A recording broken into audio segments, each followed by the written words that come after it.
ನಮ್ಮ ಜೊತೆಗೆ ಇರುವಂತಹ ಮತ್ತೊಬ್ಬ ಮುಖ್ಯ ಅತಿಥಿ ಮಾನ್ಯ ಹರ್ಷ. ಇದನ್ನ ಪರಿಚಯಿಸಲು ನಮಗೆ ತುಂಬಾ ಸಂತೋಷ ಆಗುತ್ತದೆ.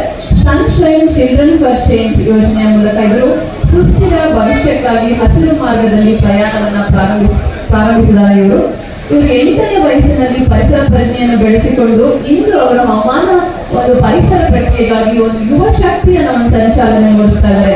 15 ವರ್ಷ ವಯಸ್ಸಿನ ಈ ಯುವ ಪರಿಸರ ಹೋರಾಟಗಾರ್ತಿ ಮಾನ್ಯ ಹರ್ಷ ಅವರು ತಮ್ಮ ದುಡಿಯುವ ಒಂದು ಆಲೋಚನೆಗಳಿಂದ 8 ವರ್ಷದ ವಯಸ್ಸಿಗೆ ಇವರು ಹಸಿರ ಯೋಧೆಯಾಗಿ ರೂಪುಗೊಂಡಿರ್ತಾರೆ. 20,000ಕ್ಕೂ ಹೆಚ್ಚು ಸಸಿಗಳನ್ನ ಈಗಾಗಲೇ ಅವರು ವಿತರಿಸಿರ್ತಾರೆ. 15,600 ಸಸಿಗಳನ್ನ ನೆಟ್ಟಿರ್ತಾರೆ. 10,000ಕ್ಕೂ ಹೆಚ್ಚು ಸೀಡ್ ಬಾಲ್ಗಳನ್ನ ಇರಿಸು ಅದರಿಂದ ಏನು ವನ ಮಹೋತ್ಸವ ಕಾರ್ಯಕ್ರಮದಲ್ಲಿ ಅವರು ಭಾಗವಹಿಸುತ್ತಿರ್ತಾರೆ. ಹಲವಾರು ಸ್ವಚ್ಛತಾ ಅಭಿಯಾನಗಳನ್ನ ಅವರು ಕೈಗೊಂಡಿದ್ದಾರೆ. ಅವರು ಸನ್ಶೈನ್ ಪರಿಸರ ನಿಯತಕಾಲಿಕದ ಸ್ಥಾಪಕಿ ಮತ್ತು ಮುಖ್ಯ ಸಂಪಾದಕಿಯಾಗಿದ್ದಾರೆ. ಇಂಥ ಚಿಕ್ಕ ವಯಸ್ಸಿನಲ್ಲಿ ಅವರು ಒಂದು ಪರಿಸರ ನಿಯತಕಾಲಿಕೆಯ ಸ್ಥಾಪಕಿಯಾಗಿದ್ದಾರೆ ಹಾಗೂ ಇದರ 2,000ಕ್ಕೂ ಹೆಚ್ಚು ಪ್ರತಿಗಳನ್ನ ಅವರು ವಿತರಿಸಿದ್ದಾರೆ. ಅವರು ನಡೆಸಿರುವ ಸ್ವಚ್ಛತಾ ಅಭಿಯಾನಗಳು ನದಿಗಳು, ಅರಣ್ಯಗಳು, ಹೆದ್ದಾರಿಗಳು ಮತ್ತು ನಗರ ರಸ್ತೆಗಳವರೆಗೂ ಈ ಒಂದು ಸನ್ಶೈನ್ ಫೋರ್ಟ್ನೈಟ್ಲಿ ಎನ್ವಿರಾನ್ಮೆಂಟ್ ಮ್ಯಾಗಝಿನ್ ಎಂಬ ಮ್ಯಾಗಝಿನ್ ನ ಸಂಸ್ಥಾಪಕಿ ಮತ್ತು ಮುಖ್ಯ ಸಂಸ್ಥಾಪಕಿ ಆಗಿರುವ ಇವರು 2,000ಕ್ಕೂ ಹೆಚ್ಚು ಪತ್ರಿಕೆಗಳನ್ನು ಶಾಲೆಗಳಲ್ಲಿ, ಸಾರ್ವಜನಿಕ ಗ್ರಂಥಾಲಯಗಳಲ್ಲಿ ಹಚ್ಚಿ ಜಾಗೃತಿ ಮೂಡಿಸ್ತಾ ಇದ್ದಾರೆ.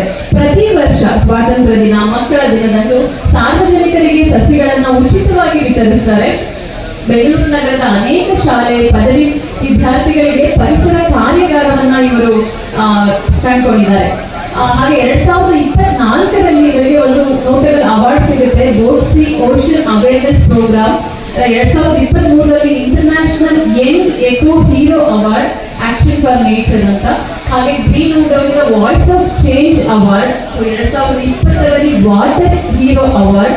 ಹಾಗೆ ಆರ್ಥಡೇ ನೆಟ್ವರ್ಕ್ ಇಂಡಿಯಾ ಅವರ ಕಡೆಯಿಂದನೂ ಕೂಡ rising star rising star award ಅಂತ ಅವಾರ್ಡ್ ಕೂಡ ಪಡ್ಕೊಂಡಿದ್ದಾರೆ. ಇಂತಹ ಯುವ ಪ್ರತಿಭೆ ನಮ್ಮೊಟ್ಟಿಗಿರುವುದು ನಮ್ಮೆಲ್ಲರಿಗೂ ಕೂಡ ನಮ್ಮ ಯುವಕರಿಗೆ ಪ್ರೇರಣೆ ಅಂತ ಹೇಳ್ತಾ ಇವರಿಬ್ಬರಿಗೂ ಕೂಡ ನಮ್ಮ ವಿಶ್ವವಿದ್ಯಾಲಯದ ಪರವಾಗಿ ಒಂದು ಸನ್ಮಾನವನ್ನು ಮಾಡಬೇಕು ಅಂತ ಮಾನ್ಯ ಶಾಸಕರು ಹಾಗೂ ಎಲ್ಲ ಗಣ್ಯರನ್ನು ನಾನು ಕೇಳಿಕೊಳ್ತೇನೆ.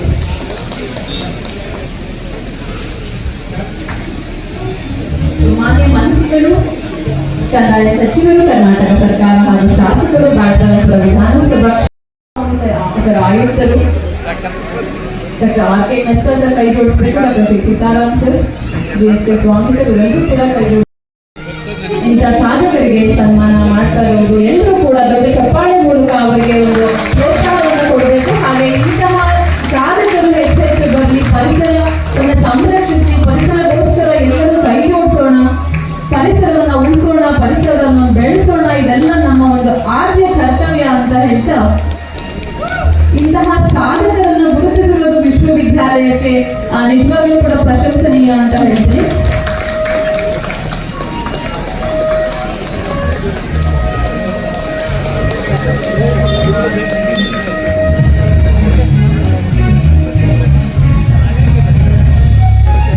ನಿಜವಾಗ್ಲೂ ಕೂಡ ಇವತ್ತಿನ ಈ ವೇದಿಕೆಯಲ್ಲಿ ಸಸ್ಯ ಸಂತೆ ಸಸ್ಯ ಹಬ್ಬದ ಈ ವೇದಿಕೆಯಲ್ಲಿ ಇಬ್ಬರು ಸಾಧಕರಿಗೆ ಸಂಶೋಧನಾ ಕೇಂದ್ರದಿಂದ ಮತ್ತು ಮಹಾವಿದ್ಯಾಲಯದಿಂದ ಸಸ್ಯ ಸಂತೆಯ ಪರವಾಗಿ ಅತ್ಯಂತ ಆತ್ಮೀಯ ಸನ್ಮಾನ ಮಾಡುತ್ತಿರುವುದು ನಮ್ಮೆಲ್ಲರಿಗೂ ಅತ್ಯಂತ ಆನಂದವನ್ನು ತಂದುಕೊಟ್ಟಿದೆ. ಸನ್ಮಾನ ಮಾಡಿದ ಎಲ್ಲ ಗಣ್ಯರಿಗೂ ಕೂಡ ಧನ್ಯವಾದಗಳನ್ನು ತಿಳಿಸುತ್ತಾ, ಹಾಗೆಯೇ ಸನ್ಮಾನವನ್ನು ಸ್ವೀಕರಿಸಿದ ಇಬ್ಬರು ಮಹಿಳೆಯರಿಗೆ, ಇಬ್ಬರು ಪರಿಸರವಾದಿಗಳಿಗೆ IFF ಪರವಾಗಿ ನಾನು ಹೃತ್ಪೂರ್ವಕ ಧನ್ಯವಾದಗಳನ್ನು ತಿಳಿಸುತ್ತೇನೆ. ಅವರು ಸಂದೇಶ ಹೇಳ್ತಾರೆ ಅಂತ ಅನ್ಕೊಂಡೆ ನಾನು. ಬಟ್ ನಾನೊಂದು 2 ಸಾಲ ಮಾಡ್ತೀನಿ. ಬಹಳ ತುಂಬ ಮುಖ್ಯ ಅನಿಸ್ತು ನನಗೆ. ಮಾನ್ಯಸ್ message, our message is clear. The earth is not for sale and future generation won't trade their planet for Saturn gains. Don't wait for a superhero to lead the march of climate activism. Instead, be one. And I don't want to simply witness the destruction of Mother Earth. She is our mother, and it's our duty as her children to stand up for Mother Nature. I love my Mother Earth and will continue to raise my voice for my mother.